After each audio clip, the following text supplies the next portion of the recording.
अभिनेता सुशांत आत्महत्या कर सकता है तो मैं क्यों नहीं। सुसाइड नोट पर यह लिखकर 10वीं के एक छात्र ने आत्महत्या कर ली। सुसाइड नोट में उसने यह खुलासा किया कि उसमें किन्नर वाले लक्षण थे, चेहरा लड़कियों की तरह लगता था और लोग हंसी बनाते थे। इसको लेकर वह परेशान रहता था। इसी बीच सुशांत सिंह की आत्महत्या की खबर देखी और उसने फांसी लगा ली। फिलहाल पुलिस ने सुसाइड नोट बरामद कर मामले की जांच शुरू कर दी है। उत्तर प्रदेश में बरेली के नेकपुर निवासी राजीव सक्सेना उत्तराखंड के टनकपुर के मूल निवासी हैं। उसकी पत्नी का नाम अनुपमा सक्सेना है, जिसकी 5 साल पहले मौत हो चुकी है। उसकी चंपावत में ही एक मोबाइल रिपेयर की दुकान है। लॉकडाउन लगने के बाद वह बरेली में ही रह रहे थे।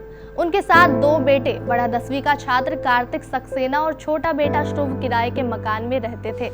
सोमवार को वह अपने मकान मालिक सुरेश के दामाद की रोडवेज पर मोबाइल की दुकान पर बैठे थे। इसी दौरान बेटे शुभ ने फोन पर कार्तिक के फंदे पर लटकने की खबर दी। कार्तिक का शव कमरे में गमछे से लटका मिला। सूचना पुलिस को दे दी गई। पुलिस ने शव को पोस्टमार्टम के लिए भेजा। कार्तिक के शव के पास से मिले सुसाइड नोट को पढ़कर न सिर्फ पुलिस सन्न रह गई बल्कि पिता और करीबी भी दंग रह गए। सुसाइड नोट में उसने लिखा था कि उसकी शक्ल लड़कियों जैसी लगती है, लोग हंसी उड़ाते हैं। अब तो उसे भी लगने लगा है कि वह किन्नर है, जिसके कारण आत्महत्या ही उसके लिए एक रास्ता बचा है।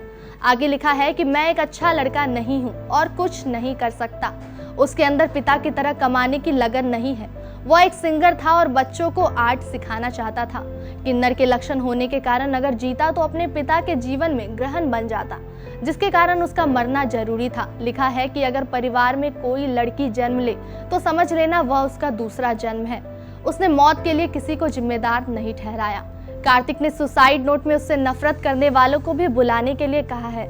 लिखा है कि पापा मेरे 10वें में नानी लोग सबको बुलाना जो इतनी नफरत करते थे, वो देखेंगे कि मैं अब जिंदा नहीं हूँ। इसके साथ ही उसने अंतिम इच्छा भी जाहिर की और लिखा है कि बेटा समझते हो तो मुझे दफन ना करना, मेरा शमशान में अंतिम संस्कार करना। अस्थियों को कलछा में बहाया जाना चाहिए जहाँ पर माँ की अस्थियां विसर्जित की गई थी।